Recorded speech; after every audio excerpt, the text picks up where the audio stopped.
উনি সফরে বেরিয়েছেন হাদিস কালেকশনের জন্য। প্রচন্ড শীতের রাত। উনি মাগরিবের নামাজ, এশারের নামাজ পড়ে একটা মসজিদে শুয়ে পড়লেন, আর শুয়ে শুয়ে হাদিস পড়তেছেন। কি পড়তেছেন? কথা বলেন। আর মনে মনে ভাবলেন রাতটা মসজিদে কাটায় দেই, ফজরের নামাজ পড়ে আবার বেরোবো। কিন্তু দারোয়ান এসে বলে মসজিদে থাকতে পারবেন না, ওঠেন। দারোয়ান আছে না, কথা কোন?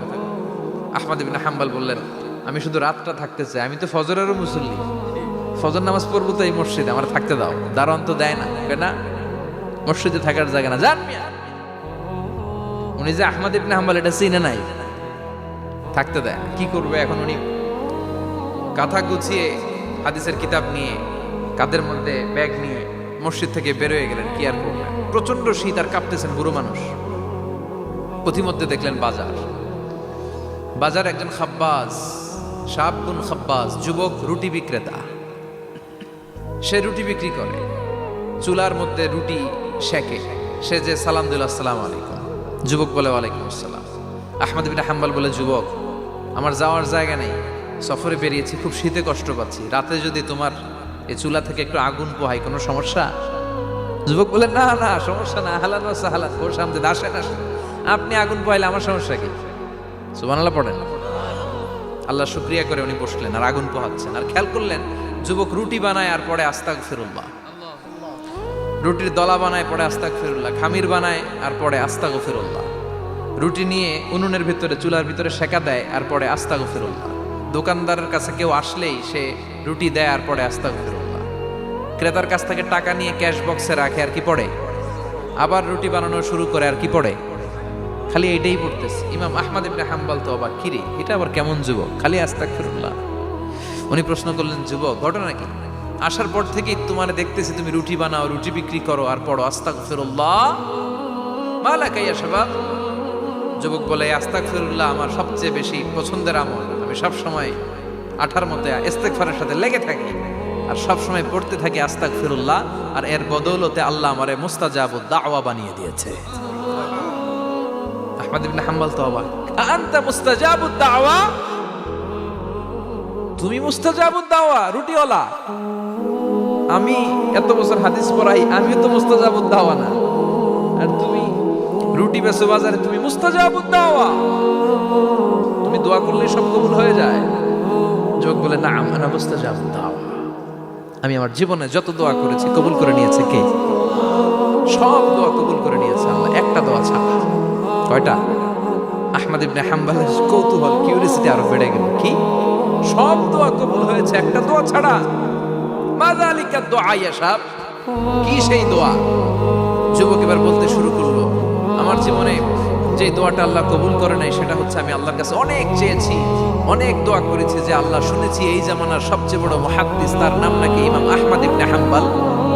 আল্লাহ তোমার কাছে আমার চাওয়া, আমি যেন এই ইমাম আহমদ ইবনে হাম্বলের দেখে মরতে পারি, আমি যেন ইমাম আহমদ ইবনে হাম্বলের হাতে হাত রেখে মুসাফা করতে পারি আর তার কপালে একটা চুমু এঁকে দিতে পারি। আহমদ ইবনে হাম্বল আবেগপ্রবণ হয়ে গেলেন, চোখের পানি ছেড়ে দিলেন, বললেন, যুবক তোমার এই দোয়াটাও কবুল হয়ে গিয়েছে। আহমদ ইবনে হাম্বলের দেখা সাক্ষাৎ পাওয়ার জন্য আহমদ ইবনে হাম্বলের বাড়িতে তোমার যাওয়ার দরকার নাই, আহমদ ইবনে হাম্বল তোমার দরবারে ছুটে এসেছে। আনা আহমদ ইবনে হাম্বল মুহাদ্দিসুদ দাহর, আমি নিজেই আহমদ ইবনে হাম্বল। যুবক চোখের পানি ছেড়ে দেয়, আহমদ ইবনে হাম্বল চোখের পানি ছেড়ে দেয়। যুবক চিৎকার মেরে ইমাম আহমদ ইবনে হাম্বলকে জড়িয়ে ধরে, হাতে হাত রেখে মুসাফা করে, কপালের মধ্যে চুমু খায় আর আল্লাহর শুকরিয়া করে বলে, ও ইমাম, আসলে এই দোয়াটাও আল্লাহ আজকে কবুল করে নিল। বিশ্বাস হয়? সবসময় ইস্তেগফার করলে আপনার দোয়াগুলোর এইভাবে কবুল করে নিবে কি? এই পাঁচটা জিনিস পাবেন সবসময় যদি ইস্তেগফারের সাথে লেগে থাকেন। রাজি আছেন তো? এজন্য বিশ্বনবী সব সময় নামাজে সালাম ফেরানোর পরে পড়তেন আস্তাগফিরুল্লাহ। কি পড়তেন? 3 বার পড়তেন আস্তাগফিরুল্লাহ, আস্তাগফিরুল্লাহ, আস্তাগফিরুল্লাহ। পড়তে রাজি আছেন? ইস্তেগফারের অনেকগুলো আলফাজ আছে, সবচেয়ে ছোট ইস্তেগফার হচ্ছে এটা, আস্তাগফিরুল্লাহ, আস্তাগফিরুল্লাহ। আরো আছে, আস্তাগফিরুল্লাহ আল্লাযী লা ইলাহা ইল্লা হুয়াল হাইয়ুল কাইয়্যুম আতুবু ইলাইহি। বিশ্বনবী বলেন এই ইস্তেগফারটা যদি কেউ পড়ে, আত-তাওয়াল্লি মিন ইয়াউমিজ যাহাফ, যুদ্ধের ময়দান থেকে পালিয়ে আসা কবিরা গুনাহ। কি গুনাহ? কাফেরদের সাথে যুদ্ধ, আমি তাগড়া যুবক, তলোয়ার নিয়ে নেমেছি, আমার দেহের এক ফোঁটা রক্ত থাকা পর্যন্ত আমি যুদ্ধ চালিয়ে যাব, আমি ফিরে আসতে পারবো না, আইনটা কার? ফিরে আসলে কবিরা গুনাহ। বিশ্বনবী বলেন যুদ্ধের ময়দান থেকে ফিরে এসেছে এরকম কবিরা গুনাহ অবলম্বনকারীও যদি আস্তাগফিরুল্লাহ আল্লাযী লা ইলাহা ইল্লা হুয়াল হাইয়ুল কাইয়্যুম ওয়া আতুবু ইলাইহি পড়ে, ওই কবিরা গুনাহকারীকেও ক্ষমা করে দিবে কে? পড়তে রাজি আছেন তো? আবার সাইয়েদনা আবু বকর বললেন, ইয়া রাসূলুল্লাহ আল্লিমনি দুআআন আদউ বিহি ফি সালাতি, এমন দোয়া আপনি আমারে শিক্ষা দেন যে এই দোয়াটা আমি নামাজে পড়তে পারি। বিশ্বনবী বললেন, পড়ো আল্লাহুম্মা ইন্নী যালামতু নাফসি যুলমান কাসীরান ওয়া লা ইয়াগফিরুয যুনুবা ইল্লা আনতা ফাগফিরলি মাগফিরাতাম মিন ইনদিক ইন্নাকা আনতাল গফুরুর রহিম। সুবহানাল্লাহ পড়ো। এটাও ইস্তেগফার। আমরা এটা বলে দোয়া মাসুরা, সালাম ফেরানোর আগে পড়ি না? যেখানেই ক্ষমা চাওয়ার কথা আছে ওইটারই কি বলে? ইস্তেগফার। আল্লাহুম্মা ইন্নী যালামতু নাফসি, আল্লাহ জুলুম করেছি, যুলমান কাসীরা, অনেক জুলুম, ওয়ালা ইয়াগফিরুয যুনুবা ইল্লা আনতা, তুমি ছাড়া এই গুনাহ ক্ষমা করার তো কেউ নাই, ফাগফিরলি মাগফিরাতাম মিন ইনদিক, তোমার দয়ায় আমারে ক্ষমা করে দাও, ইন্নাকা আনতাল গফুরুর রহিম, তুমি হলা ক্ষমাশীল। ঠিক কি না? এটাও ইস্তেগফার, এটাও। আরে সব ইস্তেগফারের শ্রেষ্ঠ ইস্তেগফারের নাম সাইয়্যিদুল ইস্তেগফার। যত ইস্তেগফার হতে পারে এর মধ্যে সবচেয়ে শ্রেষ্ঠতম ইস্তেগফার নাম কি? কথা কন। বুখারীর বর্ণনা, শাদ্দাদ ইবনে আউস রাদিয়াল্লাহু তাআলা আনহু বর্ণনা করেন, এই সাইয়্যিদুল ইস্তেগফার দিনের বেলা যে পড়বে ওই দিনে মারা গেলে সে জান্নাতি। এই সাইয়্যিদুল ইস্তেগফার রাতের বেলা যে পড়বে ওই রাতে যদি ইন্তেকাল হয় ওই লোকটা জান্নাতি। মুখস্থ আছে না? কার কার মুখস্থ হাত তোলেন? মাশাআল্লাহ, তাবারাকাল্লাহ, মাশাআল্লাহ, মাশাআল্লাহ। আর যাদের নাই তাদের হোমওয়ার্ক, তাদের আল্লাহুম্মা আনতা রাব্বি লা ইলাহা ইল্লা আনতা খালাকতানি ওয়া আনা আবদুক ওয়া আনা আলা আহদিকা ওয়া ওয়া'দিকা মাস্তাতা'তু আউযু বিকা মিন শাররি মা সানা'তু আবু'ু লাকা বিনি'মাতিকা আলাইয়া ওয়া আবু'ু লাকা বিযামবি ফাগফিরলি ফাইন্নাহু লা ইয়াগফিরুয যুনুবা ইল্লা আনতা। সুবহানাল্লাহ পড়েন। আজকে রাতে পড়ছেন, মারা গেলে জান্নাতি। চিল্লায় পড়েন আল্লাহু আকবার। এজন্য বিশ্বনবী বলেন আমার আগের গুনাহ মাফ, পরের গুনাহ মাফ, তারপরেও প্রতিদিন আমি 70 বার তওবা ইস্তেগফার পড়ি। আজকে থেকে পড়তে রাজি আছেন তো? বেশি বেশি ইস্তেগফার পড়া যাবে না? একটু প্রাণ খুলে দিল খুলে আওয়াজ করে পড়েন তো আস্তাগফিরুল্লাহ। আর জোরে পড়েন আস্তাগফিরুল্লাহ। আবার সবাই পড়েন আস্তাগফিরুল্লাহ। সব সময় তওবা ইস্তেগফার যারা পড়ে তাদেরকে পছন্দ করে কে? সব সময় জিকির করে করে জিহ্বাটারে যারা ভিজিয়ে রাখে তাদেরকেও পছন্দ করে কে? আল্লাহ বলেন ওয়াজকুর রাব্বাকা ফি নাফসিকা তাদাররুআন ওয়া খীফাতান ওয়া দুনাল জাহরি মিনাল কওলি বিল গুদুবি ওয়াল আসাল ওয়া লা তাকুম মিনাল গাফিলিন। সুবহানাল্লাহ।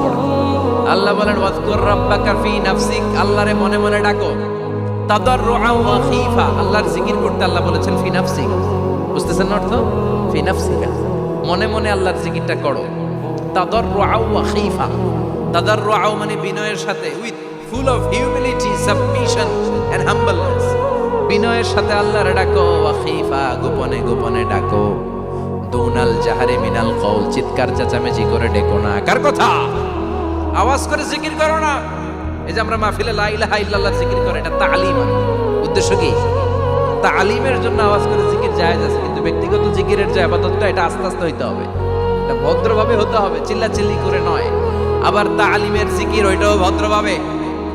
ইন্নাল্লাহা জামিল ইউহিব্বুল জামাল, আমার আল্লাহ সুন্দর, আমার আল্লাহর জিকিরের মধ্যেও সৌন্দর্য আছে না নাই? কিন্তু এদেশে জিকিরের ভেতরে লাফালাফি আছে না নাই? বেশি না কম? কি বসেন বসেন, হ্যাঁ বসে যান তো, অনেক ধরনের আছে জিকির। হ্যাঁ বসেন বসেন, বসে যান। হ্যাঁ হাইবার আলী, এটা কি আবার জালালি? তো এই যে ইন্নাল্লাহা জামিল ইউহিব্বুল জামাল, আমার আল্লাহ সুন্দর, আমার আল্লাহর জিকিরের মধ্যেও সৌন্দর্য আছে না নাই? তালিমের উদ্দেশ্যে সবাই মিলে জিকির করা যায়, কিন্তু চিল্লাপাল্লা করা যাবে না, লাফালাফি করা যাবে না, মাথা ডানে বায়ে ঝোলানো যাবে না, ঠিক কিনা? কিন্তু লাফালাফির জিকির আছে না নাই? লাফাইতে লাফাইতে, হ্যাঁ, গাছের আগায় বাঁশের আগায়, আবার যিনি জিকির পরিচালনা করে ওনার কান্দে যায় ওঠে, আছে না নাই?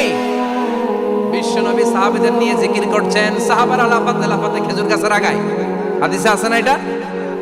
বিশ্বনবী সাহাবাদেরকে নিয়ে জিকির করছেন, লাফাতে লাফাতে আবু বকর বিশ্বনবীর কান্দের উপরে, আছে হাদিসে আছে। এটা জিকির নয়। কি সুন্দর দেখেন, ইসলাম বোঝা কত সহজ। ওয়াজকুর রাব্বাকা ফি নাফসিকা তাদাররুআ ওয়া খাইফা, গোপনে জিকির করো, ভদ্রতার সাথে বিনয়ের সাথে জিকির করো। ওয়ালা তাকুম মিনাল গাফিলিন দুনাল জাহরি মিনাল কওল, চিৎকার চেঁচামেচি করে জিকির করো না। যারা চিকফাল দিয়ে হই হই হই হই করে, আছে না? হই হই হই হই হই হইয়ের ভিতরে আল্লাহর নাম আছে, হ্যাঁ? এই যে হুই হাই এই স্টাইলের যে জিকির, এটার ভিতরে আমার আল্লাহর নাম আছে? আল্লাহর নাম যদি না থাকে ওইটা জিকির হবে? কথা বলেন। বিষ্ণু বললেন খবরদার, চিৎকার চেঁচামেচি করে লাফালাফি করে যারা জিকিরি করে এরা মনে করে আল্লাহ কানে শুনে না।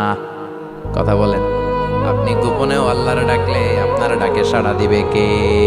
এজন্য রাব্বুল আলামিন বলেন ফাযকুরুনি আযকুরুকুম ওয়াশকুরুলি ওয়ালা তাকফুরুন। বান্দা আমার জিকির তোমরা করো, আমিও তোমাদের জিকির করব, ঠিক কি না? আমরা যদি আল্লাহর জিকির করি আমাদের জিকির করে কে? সুবহানাল্লাহ কইবেন না? আমরা আল্লাহর জিকির করে আল্লাহ নাকি আমাদের জিকির করে? জানো তো কথা এটা।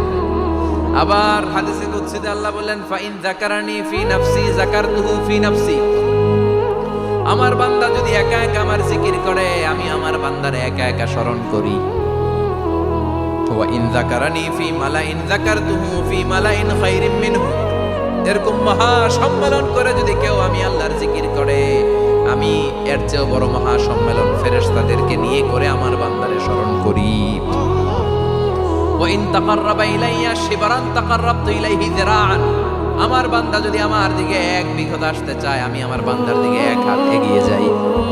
আমার বান্দা যদি আমার দিকে এক হাত আসতে চায় আমি আমার বান্দার দিকে দুই হাত যাই। ওয়া ইন আতানি ইয়ামশি আতাইতুহু হারওয়ালা, আমার বান্দা যদি আমার দিকে হেঁটে হেঁটে আসতে চায় আমি আমার বান্দার দিকে দৌড়ে দৌড়ে যাই। সুবহানাল্লাহ পড়ে। এজন্য বিশ্বনবী বলেন লা ইয়াজালু লিসানুকা রাতবাম মিন যিকরিল্লাহ, আল্লাহর জিকির দিয়ে জিহ্বাটারে ভিজিয়ে রাখবা। কার কথা? চিল্লায় বলেন কার কথা? সবসময় আল্লাহর জিকির করতে রাজি আছেন তো? সবচেয়ে শ্রেষ্ঠ জিকির বিশ্বনবী বললেন আফদালু যিকরি লা ইলাহা লা ইলাহা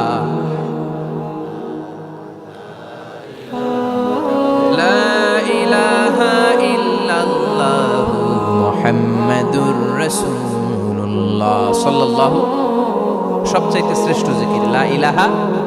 এর চেয়ে শ্রেষ্ঠ জিকির আছে? কথা বলেন। বিশ্বনবী বললেন মান ক্বালা লা ইলাহা ইল্লাল্লাহ সিদকান মিন কলবিহি, একনিষ্ঠতার সাথে অন্তর থেকে কেউ যদি জীবনে একবার বলে লা ইলাহা ইল্লাল্লাহ দাখালাল জান্নাহ, তার যদি পাপ থাকে অন্যায় থাকে ওই পাপ আর অন্যায়ের শাস্তিগুলার পরে কোনো না কোনো দিন আমার ওই বান্দা জান্নাতে ঢুকবে। একবার যদি খালিসান মিন কলবিহি সে পড়ে লা ইলাহা ইল্লাল্লাহ, তার জন্য জান্নাতকে অবধারিত করে দিয়েছে কে? আবার এটার নাম আল্লাহ দিয়েছে কালিমায়ে। কথা বলেন। দারাবাল্লাহু মাসালান কালিমাতান তাইয়িবাতান কাশাজারাতিন তাইয়িবাতিন আসলুহা সাবিতুন ওয়া ফারউহা ফিস সামা। সুবহানাল্লাহ। পবিত্র বাণী এটা কালিমায়ে তাইয়িবা। আবু সাঈদ আল খুদরি থেকে বর্ণিত, মুস্তাদরাকে হাকিম আর সহিহ ইবনে হিব্বানে এসেছে। বিশ্বনবী বলেন মুসা আলাইহিস সালাম আল্লাহর একবার প্রশ্ন করলেন ইয়া রাব আল্লিমনি দুআআন আদউ বিহি, আপনি আমারে এমন একটা জিকির শিক্ষা দেন যে জিকির দিয়ে আমি শুধু আপনার জিকির করব, কেউ এই জিকির করতে পারবে না। এই জিকির জানবো শুধু আমি আর জানবেন। কথা কোন? প্রশ্ন করছে কে? হ্যাঁ, কাকে করেছে? আল্লাহ এমন একটা জিকির শিখান যেই জিকির কেউ জানে না, আমি জানবো, আর ওই জিকির দিয়ে প্রাণ ভরে আপনারে ডাকবো। আল্লাহ বললেন মুসা পড়ো লা ইলাহা ইল্লাল্লাহ ইল্লাল্লাহু মুহাম্মাদুর রাসূলুল্লাহ। মুসা আলাইহিস সালাম বললেন, আল্লাহ চাইলাম কি, কইলেন কি? লা ইলাহা তো জাতীয় জিকির, এটা তো আন্তর্জাতিক জিকির, এটা জানে না এমন কেউ নাই। এমনকি হিন্দু ভাইরাও জানে। কথা কন আল্লাহ, আমি তো চাইছিলাম এক্সক্লুসিভ, আমার জন্য স্পেশাল। এর চেয়ে সুন্দর আর কেউ জানবে না। এত সুন্দর একটা জিকির আপনি দিবেন, এটা আমি ডাকবো আপনার আর আপনি শুনবেন। আল্লাহ বললেন, মুসা এর চেয়ে দামি আমার কাছে না। লাউ তাদউ লা ইলাহা ইল্লাল্লাহ ফি কাফা, লা ইলাহা রে যদি মুসা এক পাল্লায় রেখে দাও, ওয়াস সামাওয়াতু সাবউ ওয়াল আরদিন, সাত আকাশ সাত জমিন যদি আরেক পাল্লায় রেখে দাও, লা ইলাহা এক পাল্লায়, সাত আকাশ সাত জমিন আরেক পাল্লায় ওজন যদি দাও, লা রাজাহাত কাফাতু লা ইলাহা ইল্লাল্লাহ, মুসা দেখবা মুহূর্তের মধ্যে লা ইলাহা ইল্লাল্লাহর পাল্লা ভারী হয়ে গেছে। সাত আকাশ সাত জমিন এক পাল্লায়, শুধু লা ইলাহা ইল্লাল্লাহ আরেক পাল্লায়, মুহূর্তে লা ইলাহার পাল্লাটারে ভারী করে দিবে কে? এটা বিপ্লবী বাণী। আমরা এটার ভিক্ষার মধ্যে লাগাইছি। এখন ভিক্ষা করার সময় লা ইলাহা আছে না নাই? একটা টাকা দিয়া যান, আমি গরিব ইনসান, আর সমান। একটা টাকা দিয়া যান, আমি গরিব ইনসান, আছে না নাই? জুমার নামাজের সময় ভিক্ষা করে, একটা টাকা দিয়া যান, আর লা ইলাহার জিকির লগে আছে না নাই? এটা আমরা ভিক্ষার জিকির বানাইছি। এটা তো বিপ্লবী বাণী। এই বাণীর পক্ষে যারা, তারা ন্যায় আর সত্যের পক্ষে চিল্লায় বলেন ঠিক কিনা? এই বাণীতে যারা বিশ্বাস করে, তারা এক আল্লাহর সামনে মাথা নত করে দেয়। গোটা পৃথিবীর কোন শক্তির সামনে ওই মাথা নত হয় না, ঠিক কিনা? এই লা ইলাহা যারা আমরা মানি, আল্লাহ ছাড়া কারোর সামনে মাথা নত করব? কোন শক্তি আমাদের মাথা নত করাতে পারে? এই কালেমার আন্দোলন যারা করে, তারা আল্লাহ ছাড়া পৃথিবীর কাউরে ভয় পায় না। আর তারা চায় কালেমার পতাকা পৃথিবীর মধ্যে যেন পথ করে উড়ে, ঠিক কিনা? বাংলার জমিনে কালেমার পতাকা উড়ুক, আমরা চাই কি চাই না?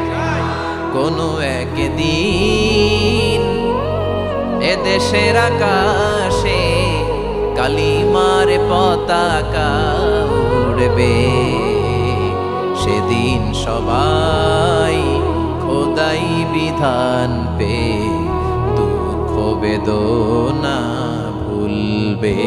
কোনো একদিন এ দেশের আকাশে কালিমার পতাকা উড়বে, সেদিন সবাই খোদাই বিধান পে দুঃখ বেদনা ভুলবে। চিৎকার করে বলে ঠিক কিনা? এই কালেমার সমাজ যদি হয়, ওই সমাজে কেউ লাঞ্ছিত হবে না, ওই সমাজে কোনো নারী নিগৃহীত হবে না, ওই সমাজের কোনো কাজের মেয়েরা ধর্ষিত হবে না, ওই সমাজে দুর্নীতি থাকবে না, ঘুষ থাকবে না, চাঁদাবাজি থাকবে না, টেন্ডারবাজি থাকবে না। সমাজটারে শান্তি দিয়ে সমৃদ্ধ করে দিবে কে? এজন্য সব সময় জিকির করতে হবে একজনের, চিল্লায় বলেন তিনি কে? শ্রেষ্ঠ জিকির হচ্ছে লা ইলাহা। করতে রাজি আছেন?